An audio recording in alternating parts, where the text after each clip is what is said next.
an Unspoiled Network podcast. This is Spoil Me, covering Lirael by Garth Nix, chapters 6, 7, 8, 9, and 10. In these chapters, Garth Nix is super good at coming up with creatures that are even more upsetting, even more outrageous and beyond my imagination than the last one that I already thought was beyond my imagination and the worst thing that I had ever heard in my life. I hate this creature more than any of them. Ugh, guys. And then, Lirael brings a dog to life. What's happening here? Welcome to Spoil Me.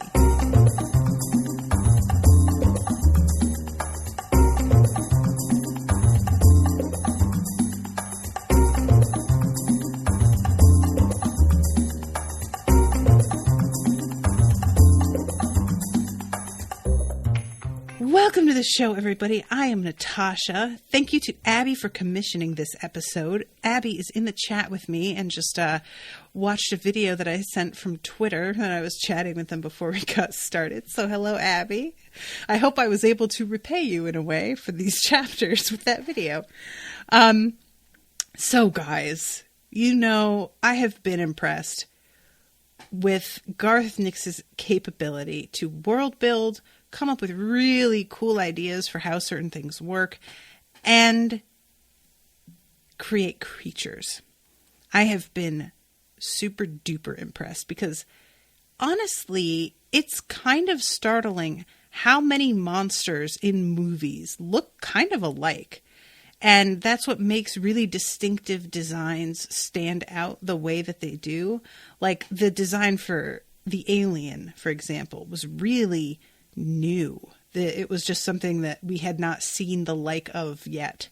And there have been tons of knockoffs and versions of it since, of course, but it was just the sort of thing that we were like, oh shit, because we often make monsters in our films out of composites that are based on creatures that really exist. You know, we make something that looks like a giant insect or a lizard or, you know, whatever. Or we even have things that are monsters, but that are just animals that, you know, like Congo is just like all gorillas they're real. That's a real creature.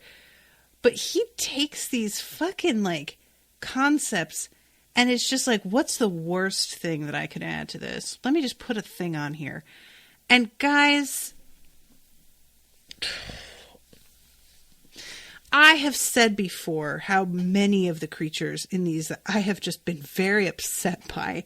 There's the one that like follows her out of the river in death in the first book. That's I don't even remember exactly what it is. I think he says that it's something like a inchworm, but also like a centipede or something. There's something like worm-like about that one. Then there is the thing embedded in somebody's back underneath their cloak in that village that she comes upon that is like just, you know, basically 30 people remaining out of like 200. There have been a couple things that have genuinely been like, oh God, as I'm reading them, like I really have had a reaction. I think this one is the first one that I did not have that reaction because I got so upset at the description that my brain just shut it off. My mind was like, no, I'm not even going to imagine what that looks like. I'm not even going to take time to think about this because I don't want to know. I don't like it. And I'm going to have to read the description to you guys later. So I will have to think about it. But I haven't... We're coming back to it. We'll come back to it, I swear. But this chapter begins with Lirael getting her job as the third assistant librarian. This is a really interesting opening couple of paragraphs because the chief librarian just straight up asks her if she is suitable for the job. And she says it like Lirael is supposed to have an answer for her. And she comes out from behind the desk and is pressing her, asking her again, are you suitable? And she's got this like bracelet with all these rubies on it. She has a like small sword and has her hand on the hilt of it in this way that like Lirael is not ready for a librarian to be this aggressive and also armed this way. And has this whole vibe to her. It says Lirael was already frightened. The librarian scared her, even without the sword. Her face gave away no feelings, and she moved with an economy of force as if she might at any moment explode into violent action. That's pretty cool. I like this. We shall see where all of this comes from, because I feel like that sort of carriage has to be born from practice, or at least from experience of needing to constantly be ready for things. But we don't see in these chapters what the head librarian necessarily has had to deal with. So she comes up and she touches Lirael, and it's like she gets something from the charter mark, but she doesn't get, like, whatever it is that she can tell from that. It's not obvious to Lirael looking at her what that is. And then she finally tells her, so every time we hire a librarian, it's somebody that we have seen being a librarian. So this is a whole gray area for us, because nobody has ever actually seen you at all, have they? So we haven't got anything to go on here. We can't say, oh, this isn't where you're meant to be. We don't know where you're meant to be at all. And she says, so you are a mystery, but there is no better place for mystery than the great library of the Clayr. And it is better to be a librarian than part of the collection. I loved this. I also have to mention, later on, Lirael talks about the focusing action of the ice for the Clayr. And I don't know if that was mentioned at another point, but I don't think I noticed that before. Them living in this ice, I kind of assumed it wasn't the ice that was important. I assumed that it was the isolation. Ooh, get it? It wasn't the ice. It was the isolation. But yeah, I really expected that, because these are all people who like can see, that they needed to be away from groups of people and cities and stuff that could perhaps interfere with what they see or cloud their vision or whatever, that they need to be somewhere removed from it all so that the vision is a little bit more focused. And instead it's like presented that the ice itself acts as like a magnifying glass does to a beam of sunlight, where it like zeroes it in, which is a really cool concept that I really, really like, having a specific reason why being here is necessary, you know? So she gets sent, she is accepted. She is like so overjoyed about this, and she gets sent to be given her equipment and her robes, her waistcoats. Third assistant's yellow, second assistant's red, first assistant's blue, deputy is white, the chief wears black. And she's helping Lirael put it on and says, it's heavier than it looks, isn't it? That's because it's actually canvas covered in silk. Much tougher that way. So that's pretty cool. Like, you could easily be like, oh yeah, it's canvas covered in silk so that it's like more durable because lots of people go through these, sort of viewing it like a uniform vest that you would wear if you work at like Walmart or Target or somewhere. But I like to think it's because there is danger and sharp things and whatnot, and they just like to have things that don't tear super easily. Now, this whistle clips on the lapel loops here, so you can bend your head and blow into it, even if something's holding your arms. But you should only whistle if you really need help. If you hear a whistle, run toward the sound and do whatever you can to help. And Lirael takes it and is like sort of thinking as she takes it, the fuck? Why am I going to need holding my arms? What do you... Like, Lirael has heard that this is a dangerous job, but she clearly really does not understand what that actually means. Of course, the whistle's only good when someone can hear it, continued Imshi, handing Lirael something that at first glance looked like a silver ball. She indicated that it could be placed in the front left pocket of her new waistcoat. That's why you have the mouse. It's part clockwork, so you have to remember to wind it once a month, and the spell has to be renewed every year at midsummer. Lirael looked at the small silver object. It was a mouse with little mouse. It was a mouth. It was a mouse with little mechanical legs, 2 bright chips of ruby for eyes, and a small key in its back. She could feel the warmth of a charter spell lying dormant inside it. She supposed that this would activate the clockwork mechanism at the right time and send it wherever it was supposed to go. So Lirael at this point asks, what does this do? And it says that Imshi had been kind of writing off Lirael mentally because she didn't speak the whole time. And she was sort of like, all right, the chief decided to pick her for some reason, but I really don't get it. But then when Lirael expresses some interest, she kind of is like, oh, okay, there's something in there. Thank goodness.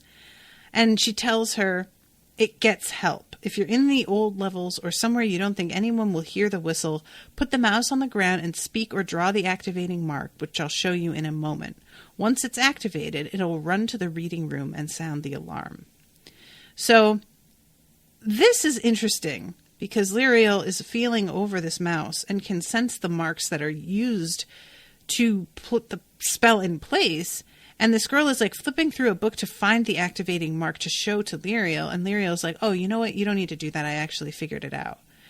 And Imshi is like, no shit. Okay. Like, that's pretty good. I'm not very good with magic. And she says, I can hardly manage to light a candle or warm my toes out on the glacier.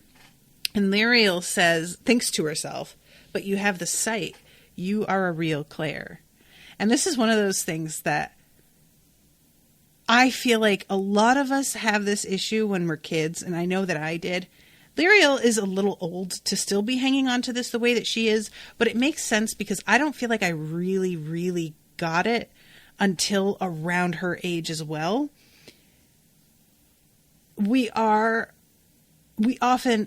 when we are young, want so much to fit in and be accepted as part of things the way that it looks like other people are accepted. Except what's so tricky about that is as you grow up and you really learn to see things, you realize that nobody ever really feels like they're part of things a lot. Like even the people that look the most like they are the structure around which everything else is built, they often don't feel like they belong either.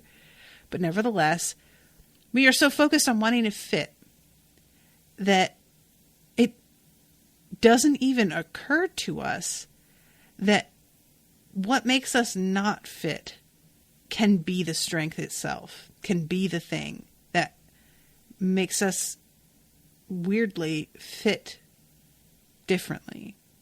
So, like, my version of this is always what I went through, and it was a very specific moment that I distinctly remember.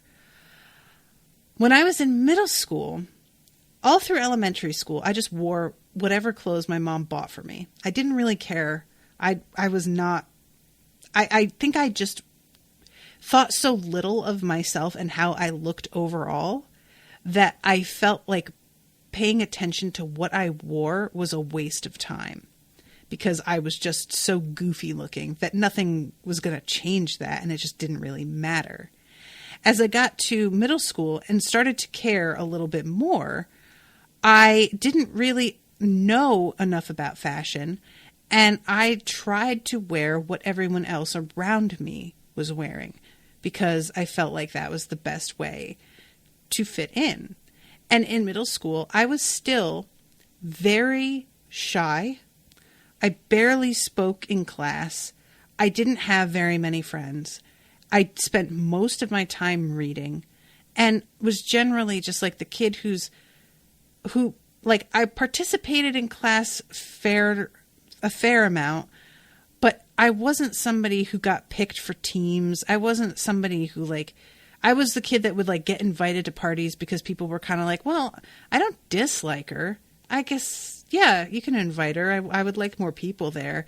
But I was certainly not somebody that anybody really gave a shit about.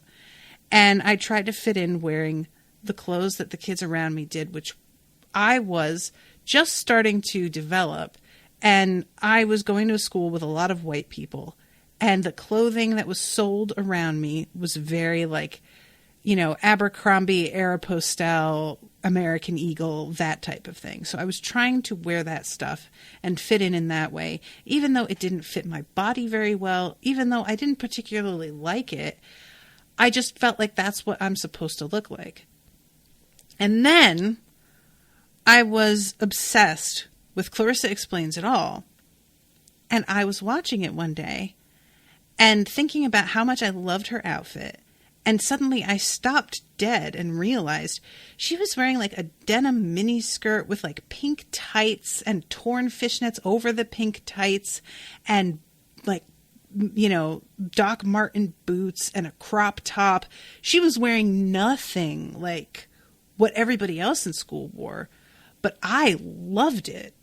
And I also saw her and thought, oh, she looks cool. And all of a sudden it hit me, oh my God, I've been going about this all wrong. I shouldn't dress how everyone else is dressing. I should dress wild, like I feel like dressing. And then everybody's going to think I'm cool because I'm just doing what I want and don't care. And it was a weird combination of authentically, oh, you know what? I don't care what people think about this anymore. And also, I do really, really care and I want you to think I'm cool. So I'm doing this because I want approval in that way. But it worked. And it was sort of this like weird awakening where I suddenly was like, oh, it doesn't matter if I fit, if I just do what I do and feel really confident, people are going to admire that I am doing my own thing and I will fit in like my own way. And that is exactly what happened. I got, you know, voted best dressed and whatnot. I got a lot of admirers and all of this, but I dressed in a way that like I look back on now and I'm just like, wow, what was I thinking? I was thinking I want to do what I want.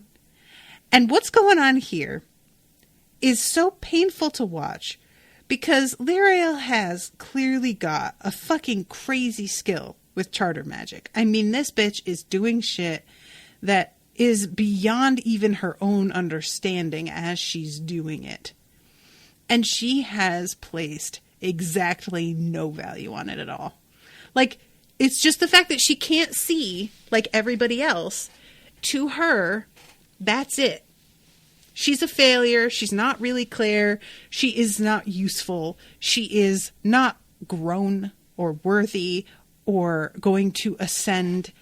And, you know, I can't blame her for feeling that way because they have an entire ceremony that apparently everybody here fulfills that she is not, like, she's grown up seeing as inevitable for transferring to adulthood.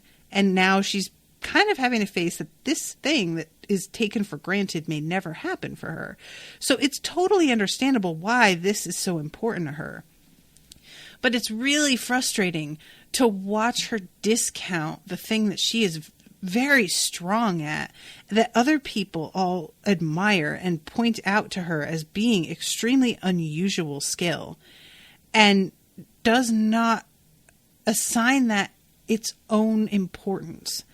And I just really feel for her because she is so obviously talented in this way and could be doing so much if she were more willing to be vulnerable and share that she has these abilities. I feel like there could be somebody to be found to teach and train her to become somebody who is unusually gifted. But she is not letting anybody know that this is inside her. And we come to a point later where she does, but that person is about to die, as we find out. So it's likely that, like, unless they tell other people, which they promised they would not, this is going to go under the radar for a while. And yeah, so this whole thing is just I get so frustrated because I just want her to understand being like everybody else is not a bad thing inherently, but if you aren't, that can certainly come with its own host of advantages. And honestly, she could be so much more useful to the Clayr because of the fact that she's able to do something that every single one of them cannot necessarily do. If all the Clayr can see the future, and they all see it, and some of them aren't even as good at seeing it as others, but that's really all they all do is see the future. If you can also see the future, what help is that? You're in a community full of people who have the same skill. She's bringing something else to the table. This is super useful, but she just doesn't see it that way. So she gets this belt, and she is told to, like, the belt has the sword on it, or a dagger that's like almost as long as a sword. It's really, really long, and it's steel, but it's been dipped in silver. And I'm wondering if that's like just for the look, or if that's because silver specifically is like painful to the touch of certain creatures, like the way that it's supposed to be for werewolves, vampires, in some mythologies also. And it's carved in with marks, and she can feel that they are marks of breaking and unraveling, especially useful against free magic creatures. And she's thinking about how, she says, these marks have been put there 20 years ago, replacing older marks that had worn out. These, too, would last only another 10 years or so, as they had not been placed with any great power or skill. Lirael thought she could possibly do better herself, though she wasn't particularly adept at working magic on inanimate objects. Inanimate. There we go. Which, like, you know, she's over here, oh, I'm not particularly good at this. Bitch, you just got given, like, something that you could do better yourself. You're almost positive. The instant you touch it, you can tell. Shut up! Yes, you are. You are good at this. Stop it. So she's supposed to sign her name on this thing that she's been given everything she needs. But she reads it and says, oh, this says that I got a key, but I don't have one. And Imshi is like, oh, shit, you're right. Hold on. And she goes and gets this bracelet that has emeralds in it. And I think this is such a neat idea. Basically, these bracelets act as like key cards to get in and out of places. The ones that you just like press against a round thing and it just opens up. Except that rather than having, you know, the key card that it just works, each of these bracelets has a certain number of stones in them that you can activate to give a person access to more rooms. So it's like a key card in that you can go in and reprogram it so that, okay, now this will open those 3 rooms, or now this will open these 4 rooms, or we demoted that person, so now they're not getting access to this other room anymore. And for her, only one of the emeralds is lit and awakened because that's all she needs for her position. But she figures out how to unlock them by herself later. And not only does she figure out how to unlock them, she figures out how to create an illusion spell to cover up the actual lit stone so that nobody else can tell that she has awakened the others beyond what she's supposed to have access to, which I think is just crazy impressive. And she just does not seem to be at all excited about. Like, she's only even doing this not because she has a room in particular that she wants to get into, which is really what you'd think. Writing this kind of story, you would expect the author to be like, she sees a room and something in the room is calling to her, and she just like devotes her time to opening up that one door and figures out how to. Nope. It's purely she loves doing charter magic and she is fascinated by this like system of keys, and she just wants to see if she can figure it out. And that's it. That's all it is, which I just think is really, really fun. So yeah, she manages to do this like awesome shit. And, you know, there's a lot going on. So she doesn't wind up getting to check out other rooms very quickly, but it's not even like what she wanted to do necessarily to begin with. It's very secondary to wanting to like get these spells figured out. So we get some like background on what it's been like for the next few months for her as she not only works through those spells and figuring those out, but also she is seeing like people around her who are like, you know, Clayrs being summoned to this like, I'm trying to find the name of it again, because she gets given a little cubicle that she is meant to be able to study in. She like tears through the first books that she's meant to learn really quickly and kind of starts low-key like stealing books to learn those as well beyond what she actually is supposed to know. And then let's see. Oh yeah, this part I found really telling. The other librarians, particularly the dozen or so third assistants, had tried to be friendly at first, but they were all older than Lirael, and they all had the sight. Lirael felt she had nothing to talk about or share with them, so she stayed silent, hiding behind her hair. After a while, they stopped inviting her to sit with them at lunch, or to play a game of tabor in the afternoon, or to gossip about their elders over sweet wine in the evening. So Lirael was once again alone among company. She told herself that she preferred it, but she couldn't deny the pang in her heart when she saw laughing groups of young Clayrs so effortlessly talking and enjoying one another's friendship. Now, how this is written is extremely telling, because it doesn't say that they snubbed her. It doesn't say they talked about stuff with the sight so much and she had nothing to add. It doesn't say that she was constantly at a disadvantage in conversation or being left out. No, it says Lirael felt she had nothing to talk about or share with them, so she stayed silent. So she's over here basically feeling sorry for herself that she has no friends, but she is cutting herself off from people like immediately because of the fact that she does not have the sight. She is using that as an excuse to hide and not engage with people. And so it's like this annoying self-fulfilling prophecy that she's like, sure, people aren't going to want to be friends with her because she doesn't have the sight. And it's like, girl, they're out here trying. They were being friendly to you. They were inviting you to stuff. They were trying to talk to you. And you, for some reason, decided that if you didn't have the sight, you weren't going to be able to participate in shit, which, like, what evidence is there of that? It doesn't look like there's any. It just seems like you got some idea in your head and decided that's how it was and sort of, like, basically spurned their advances of friendship. And they, after trying a few times, decided that you did not want to be friends. So it's like I really like how it's written, and I really like how frustrating it is, because you see people do this, right? In life, like, people will be like, oh, she obviously doesn't like me because she thinks I'm a weirdo. And it's like, well, that's maybe because you're acting like a fucking weirdo. Like, and I know you're not. I know you well enough that when I see how you behave with this person, I'm wondering what the fuck got into you that you're acting like this.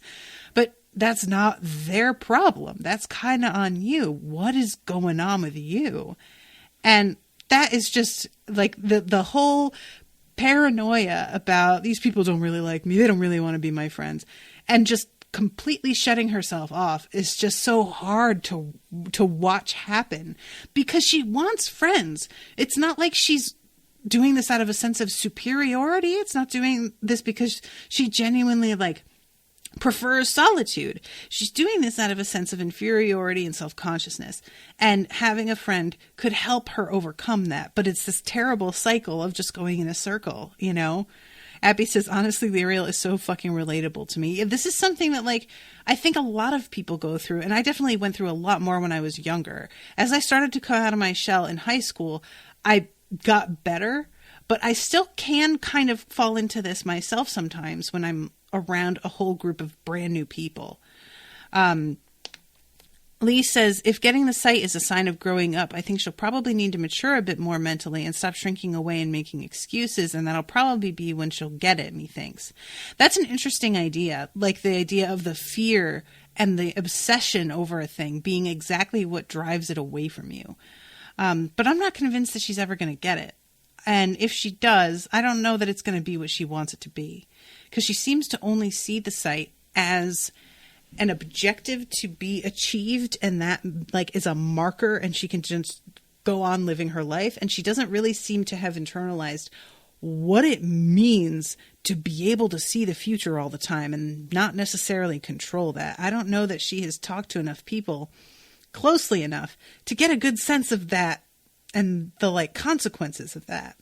She's just, the whole concept of it and the camaraderie because of it is the thing that she wants. The site is very secondary, actually. But anyway, yeah, so it's hard to read this where she's just wanting to be friends and people are trying to let her, but she is ruining it for herself, It was even worse. Here it is, the part that I was looking for before. When whole groups were called to join the 9-day watch, as happened more and more frequently during Lirael's first few months of work. Lirael would be stacking books in the reading room or writing in one of the registers when a watch messenger would come in bearing the ivory tokens that summoned the recipient to the observatory. Sometimes dozens of the Clayr in the huge domed reading room would each receive a token. They would smile, curse, grimace, or take it stoically. Then there would be a flurry of activity as they all stopped working, drew back their chairs, and locked away books and papers in desk drawers, or returned them to shelves or sorting tables before trooping out the doors en masse. And she starts to be surprised because it's called the 9-day watch, so she assumes that that's how long they'll be gone. But more people are summoned than she expects, and they take less time than she expects. And we find out later that this is probably in response to the fact that a lot of their, this area that has their attention right now around this lake is unresponsive to their site, and they're trying to amass what it seems like they are hoping for sheer critical mass to break through whatever is like keeping this hidden from them. But it doesn't seem to actually be working. So she is trying to figure out how she can sneak into certain rooms and check things out with the newly found abilities of this key that she has opened. And there are people all over so much of the time, and people keep an eye on her enough that it's really difficult for her to manage anything. And it's just starting to get frustrating for her, and she's sort of realizing that she's going to have to wait for a day when everybody is really distracted. And as we're getting this really wild description of sendings, which, if y'all don't remember, sendings are basically creatures. They could be people or they could be non-human, but it seems here that they're mostly people constructed of charter magic who are given assignments within the library of filing books away and putting things away. And it's wild to me how this works because the sendings are all very, very into their job. They really like what they do. And as she is, I'm trying to find this moment because I thought that this was really funny. Oh, right. Again, guys, Lirael was particularly good at recognizing which sending was which, a valuable skill since the embroidered signs on their cowled robes were often obscured with dust or had become unpicked and indecipherable. So I love that, again, she is particularly good at this thing, totally dismisses it as usual.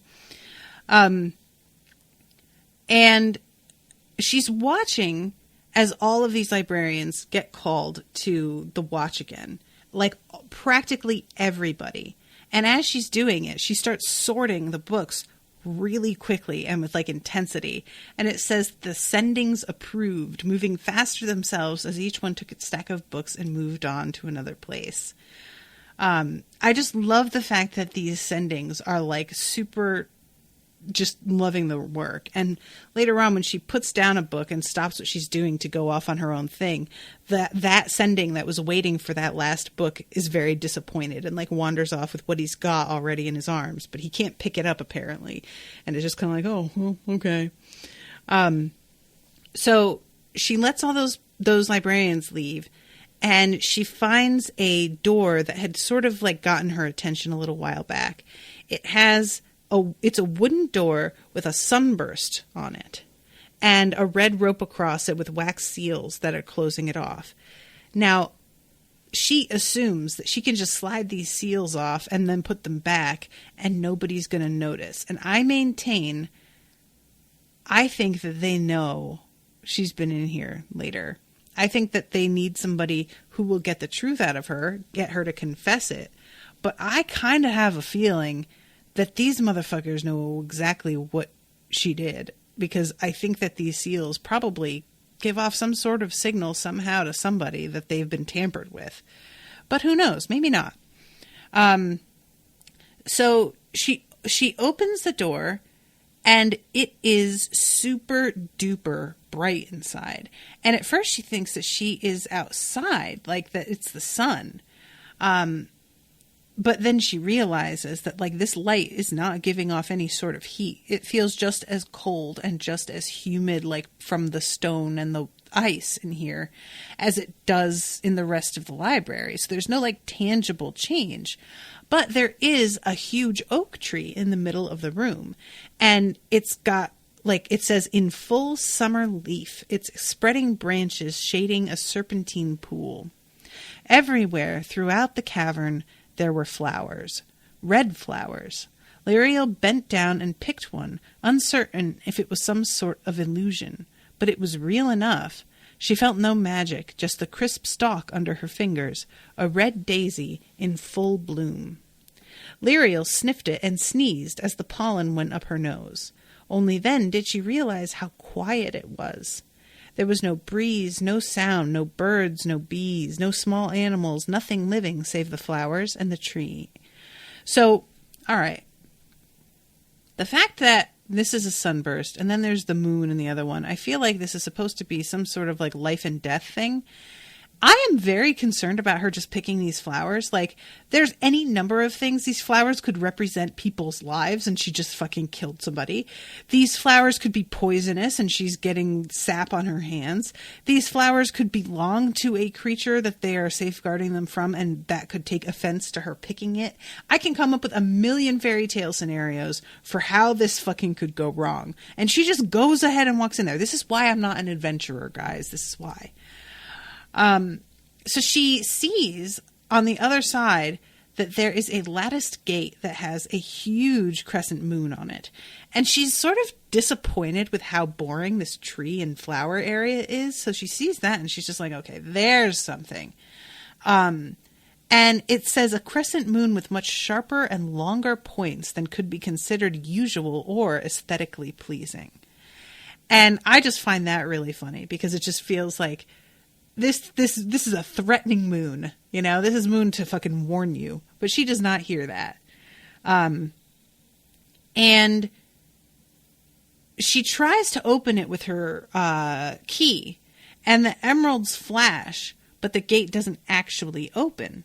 So she sort of like stops and thinks, all right, I guess I'm just not getting in here, and is about to turn around. And then the right hand section of this gate opens very, very narrowly by itself. It says, it was barely wide enough for Lirael to squeeze through. To make it harder, the crescent moon protruded into the open space, the sharp points level with where Lirael's neck and groin would be. No, I don't think so. No. Lirael, what are you doing? But she goes through this thing. And it says that she put down the mouse outside the door so that if she needed to scream for help, she could. And at the very least, it would serve as a warning to other people, even if it didn't actually save her. But as we know, she doesn't even like get the chance to do that and winds up leaving it there. After placing the mouse, Lirael drew her dagger and slipped through the partly open gate. It was a very tight fit, and the moon's points were razor sharp, but she got through without damage to herself or her clothes. It did not occur to her that a grown man or woman would not be able to pass. I feel like that's a super, pointed sentence that I am meant to take note of, and I don't know what it means. So she goes down this corridor, and it's super duper cold down here. And eventually she finds this room, and it is crawling with charter magic that is super old to the point that the marks have almost started to completely fade away. And even though some of them have broken or started to disappear entirely, the magic is still struggling to try and serve its function. And she can read parts of it, and can read the fact that the spell is not fading and breaking because of time. It says it had been broken only recently, within weeks or perhaps months. I don't like that at all. I don't know what this means, but I'm concerned about it. Who's up in here breaking shit? In the middle of the room, there was a low table of black glossy stone, a single slab reminiscent of an altar. It, too, was covered in the remnants of some mighty charm or spell. Charter marks washed across its smooth surface, forever seeking connection to some master charter mark that would draw them all together, but that mark was no longer there. There were 7 small plinths on the table, lined up in a row. All were empty save one. The third from the left had a small model or statuette upon it. So she sees this, and she's trying to tell what it is, and she decides to just take one step closer. And it turns out that the floor is not floor. It is crystal, which she'll find out later. She thinks it's glass. And it cracks with the weight of her foot on it. And she sort of falls through it a little bit. And it cuts up her shoes and obviously hurts her. And it says her feet were stinging, cut by the glass. She looked down and saw something worse than broken glass and cut feet, something that had her moving again instantly, regardless of any further damage the shards might do. For the glass had been the cover of a long coffin-like trench, and there was something lying in it. Something, I hate this, guys, something that at first looked like a sleeping, naked woman. In the next horrified instant, Lirael saw that its forearms were as long as its legs and bent backwards, with great claws on the ends like those of a praying mantis. It opened its eyes, and they were silver fires, brighter and more terrible than anything Lirael had ever seen. Now, guys, why is it that this is so much worse than everything else to me? I think because how every other creature that we have come across that has been dangerous or something associated with death or necromancy, they have all been creatures that felt insectoid in some way, or, basically they all felt like animals. But this is something that looks almost like a person, except for a huge fucking difference. And I think that's what it is that I find so upsetting about it, is that it's very humanoid. And that makes it feel more like some sort of horrible experiment, rather than a creature that just exists as it is. And I believe that is what it is, that it just exists this way. But it feels like something was done to it, I hate it. I hate it so much. And she can smell this metallic smell, which is apparently the smell of free magic, and almost makes her throw up. And she moves back instantly. But as she does, this thing lunges out toward her with its arm. And it's very clear that there's no moment of this thing slowly opening its eyes and being wakeful in this like, oh, where am I? Oh, there's somebody here. I'm going to chase her. No, it goes from turned off to turned on like a light switch and is immediately fucking ready to go. And she has to squeeze through this gate and get the fuck out of here. And this gate doesn't want to shut behind her. And the creature is like right there immediately and shoves its way through. For a moment, Lirael thought it wouldn't be able to pass the sharp points of the moon. But it suddenly thinned and grew taller, its body as malleable as soft clay. Its silver eyes sparkled, and it opened a mouthful of silver-spined teeth to lick its lips with a gray tongue that was striped yellow like a leech. Okay, first of all, fuck you. I dislike greatly that this thing can shapeshift a little. I don't know how much. I don't think it could just turn into something else. But it is apparently able to adapt, which is it's very unwelcome news. Then there's the fucking, its tongue was striped yellow like a leech. I'm sorry. I don't know what the fuck that means. Hold on. I'm going to Google right now. Striped yellow leech. Oh, God. I wish I never looked. That's horrifying. Oh, I put it away. Guys, why'd I do that to myself? Oh, God. It's so terrible. They look like, it looked like a piece, you know when you're like driving on the highway and somehow, inexplicably, there's like a curled piece of tire from like a big rig. I don't know how those things just get shed and the big rig can keep driving.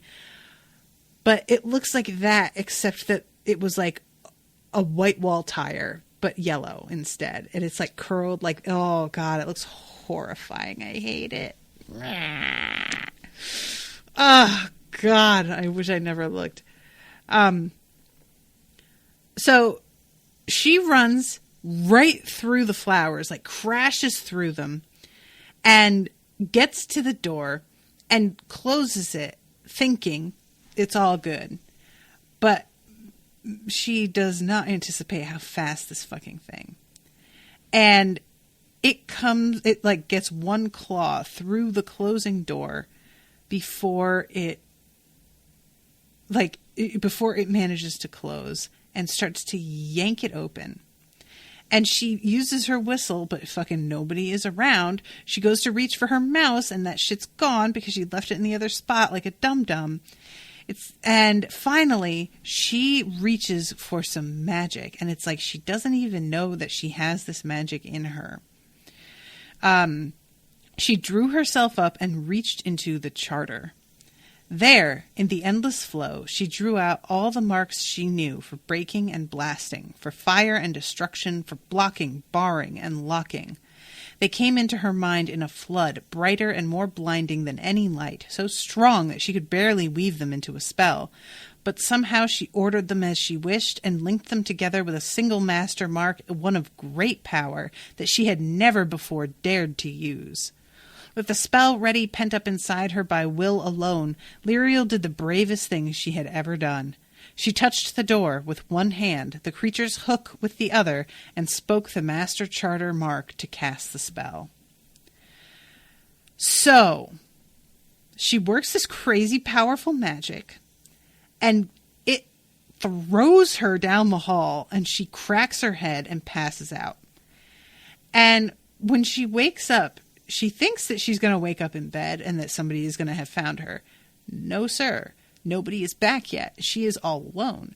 So she has to be like, all right, so what's my story? Because I can't tell them, yeah, no, I definitely broke into the key that you gave me, used it to get into a closed off area, awakened a terrible monster, and then ran away like a little bitch. She can't say this. So she decides to arrange herself in a certain spot with a broken glass to make it look like she took this glass that she dropped it and somehow like cut her feet on it and then fell down the stairs, and that's how she hit her head. And it's funny because she's like setting up this whole thing like it's going to be really tough to make it look like I fell, but what are you going to do? And like in the middle of setting it up, she genuinely passes out. And when she is woken up by somebody who has found her, Amarain, I think, she is laying somewhere in a totally like unfamiliar spot and position and realizes that this actually wound up looking very convincing. And they put her in the hospital wing because like she is shaking and crying, even though there aren't any bones broken. And they wind up leaving her in the infirmary for like 3 days because even after this, she can't talk. This charter mark, this spell that she used, was so far beyond what she is capable of right now that it burned her throat coming out, and she can't talk afterwards. Have you guys ever had this? I was part of a retreat one time where they were saying that I pent up too much. Moi? And that I needed to go out into the woods and scream. So I did. And I remember I walked a bit of a ways before I screamed. I walked for probably a good 8 minutes and screamed, and I came back and everybody just was staring, and they were like, one of the girls said, "I want you with me if I ever get mugged." And I couldn't talk for 4 days because I screamed so loud and with such complete openness that, yeah, it tore my throat up.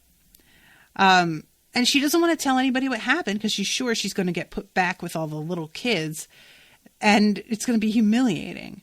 But finally, after 4 days, the person in charge is like, we got to get the old lady down here because this is bad. I don't know what to do. She's not improving. So they go get this woman who is very old, but is super capable, unlike what Lirael was kind of expecting. And she's like, "Look, I hear what you told them happened, but look, that's clearly not what happened. I can tell what charter mark you used that burned your throat. I have seen this sort of problem before, using overambitious magic. You said that you cut your feet on this glass you dropped, but it turns out the glass they dug out of your feet is actually crystal, not glass. So that's not that." And Lirael's like, "I can't tell you, I'll lose my job." And Philris, the old lady, she's like, "I promise I will not tell anybody, okay? Just, you've got to give it to me straight. What the hell happened?" So Lirael pours out everything. I thought she was going to tell her what she did. Nope.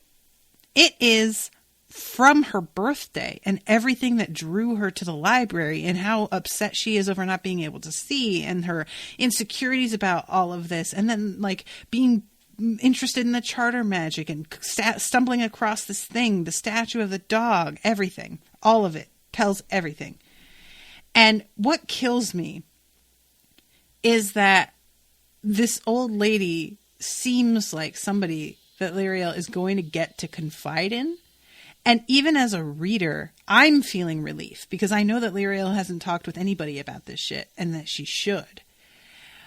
And then this bitch tells Lirael that she's about to die. "Oh, well, looks like you're alone again. You're going to have to figure shit out." Oh, that's so rude. I hate it. The old woman took the statuette in both hands, cupping it so only the snout was visible, thrusting it out between her withered fingers. "I thank you for telling me this. It's been a long time coming, so long that I had thought I would be lost in the future, too mad to see it true." "What do you mean?" "I saw your little dog long ago, when the sight still came clearly to me. It was the last vision that came to me whole and unbroken. I saw an old, old woman peering closely at a small stone dog clasped in her hands. It took me many years to realize that the old woman was myself. What it means, I'm afraid, is that we shall not meet again." And she says, "I would have liked to help you defeat the creature you've released by counsel, if not by deed, for I fear that it must be dealt with as soon as you can. Things of that ilk do not wake without reason, or without help of some kind. I would also like to see your dog sending. I regret that I will not. Most of all, I regret that I have not lived enough in the present these last 15 years. I should have met you sooner, Lirael. It is a failing of the Clayr that we tend to forget individuals sometimes, and we ignore their troubles, knowing that all such things will pass. So it turns out that every Clayr gets to see a little flash of something that hints at when she will die. And it's not actually seeing the death. It's nothing that specific, but it's enough that when you finally come across it, you know you don't have that much time left. And this moment of seeing an old woman holding this dog is hers. And she tells Lirael, some people see the future and some people make it. And I think that you're a maker and you can't give up. Make your dog your companion to be the friend you need.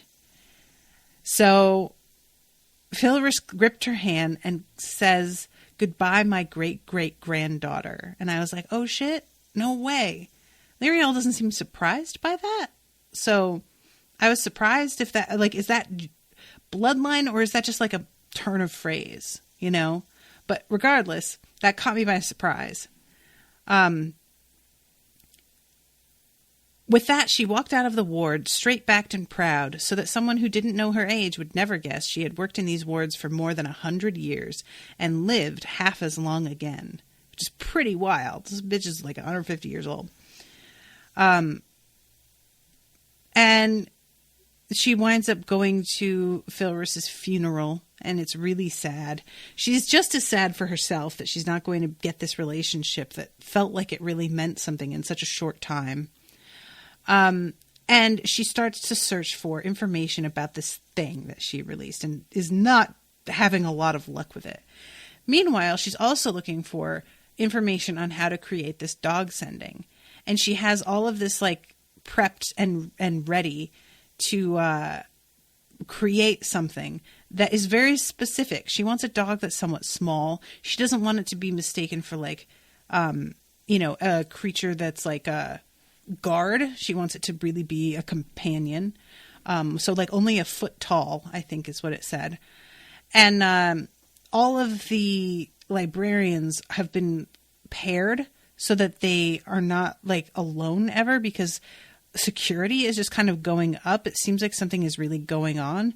I don't know if that's just in response to what's going on by the lake, or if this is because of them sensing that something is wrong because of the creature being let out. Like they might not know specifically what it is, but I don't know. I kind of feel like it might be.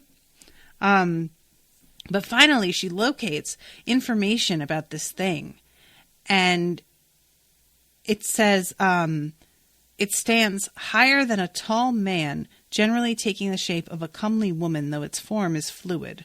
Often the stilkin will have great hooks or pincers in the place of forearms. Oh, it's super creepy. And it says that basically you can't kill it unless you use free magic, but you can bind it with charter magic, and gives a lot of information on how to do this. And it's like the kind of magic that could hurt her if she tried to do it alone again. It says the notation Nagi used was for the same master mark that had burnt her. Worse than that, she didn't know the second circle of marks for binding fire and air, and she had no idea how they could all be put into a sword or a rowan wand. So basically, she found the information that she needs, but it's far beyond her actual capabilities.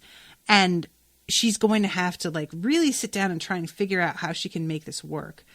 So at the same time as being frustrated that she can't just take care of this, on the other hand, she's also grateful that she is sort of being bought more time before she can confront this thing, because she does not feel ready to go back to it again. So chapter 10, called Dog Day, is her focusing on creating this whole sending. And she has this dog statuette that has given her the idea that she would like a dog. It feels not coincidental. It feels like this dog statuette has some sort of ability, because she didn't pick this shit up. Like, I don't know if y'all remember, but I don't feel like it's ever described that she grabs it. It's described that she like almost falls, But when she comes up out of this room, it's just in her pocket where the mouse had been. So that feels like something. She's holding it and then suddenly like, I wish I had a dog, and begins to think of doing a sending. And then this other woman is like, yeah, you should definitely make that dog sending to keep you company. And this all feels like something about this creature is willing everyone around it to bring it into existence. So she has created this like framework with silver wire with some dog hair that she has like clipped from various dogs down in the what do you call it? The lounge area where people come in and visit. The lower refectory. That's the one. Eyes made of jet buttons, a nose of black felt, already imbued with charter marks.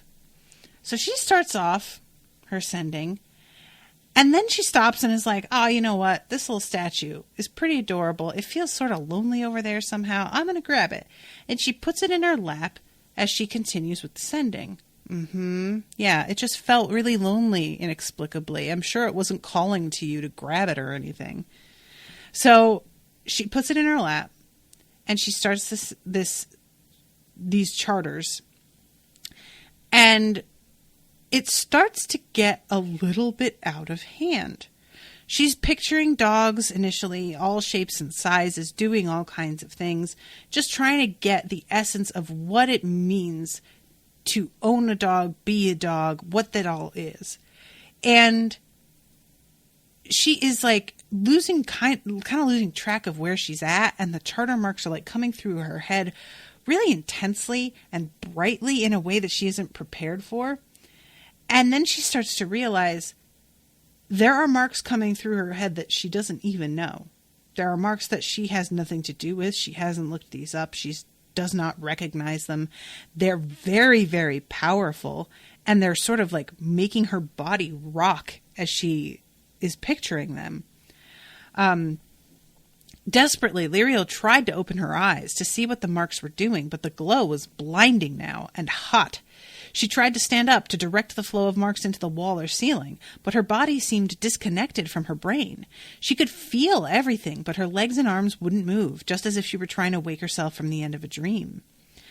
So, as she's continuing, she suddenly can smell free magic, that metallic smell, and she starts to freak out because that's bad news. Like, that means that something is going really, really wrong. She tried to scream, but no sound came out. Only charter marks that leapt from her mouth towards the golden radiance. Charter marks continued to fly from her fingers, too, and swam in her eyes, spilling down inside her tears, which turned to steam as they fell. How wild is that? I love the fact that charter marks can be up in her tears. That's crazy. What? And she's basically screaming silently and sobbing, crying, and the magic is coming out through that and flinging themselves and towards this like structure that she has created.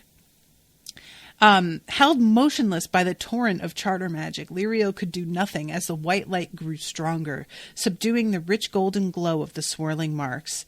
It was the end, she knew. Whatever she'd done now, it was much, much worse than freeing a Stilken. So much worse that she couldn't really comprehend it. All she knew was that the marks that passed through her now were more ancient and more powerful than anything she had ever seen. Even if the free magic that grew in front of her spared her life, the charter marks would burn her to a husk. Except she realized they didn't hurt. Either she was in shock and already dying, or the marks weren't harming her.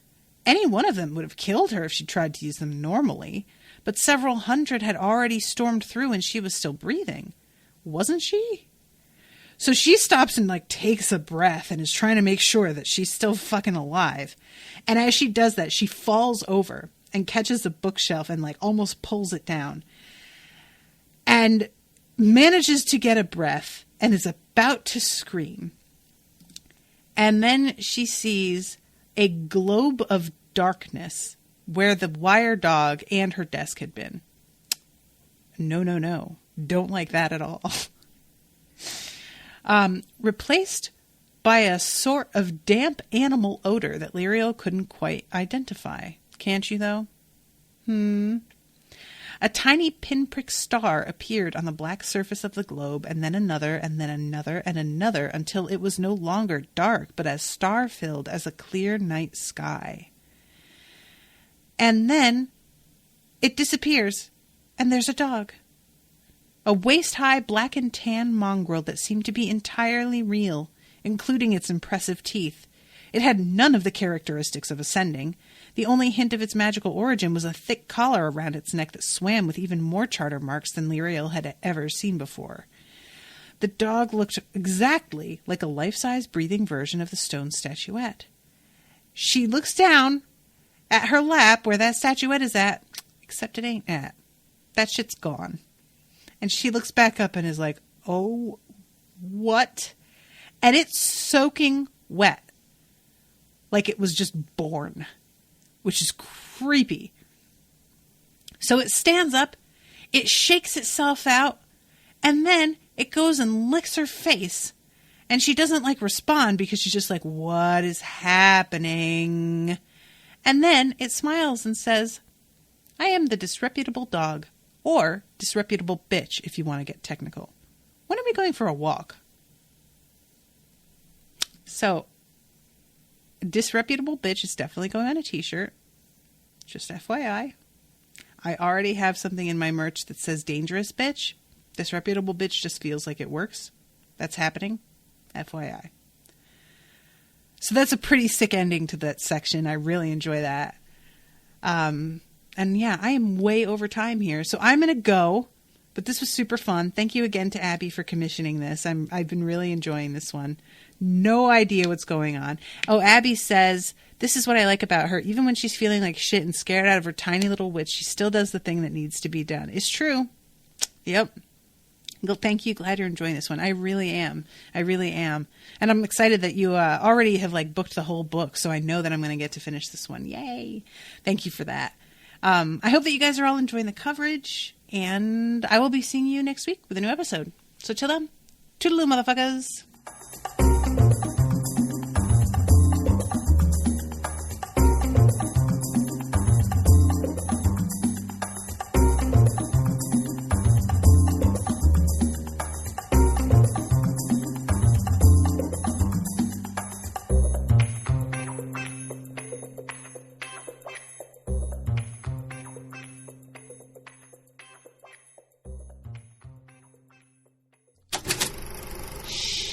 That was an Unspoiled Network podcast.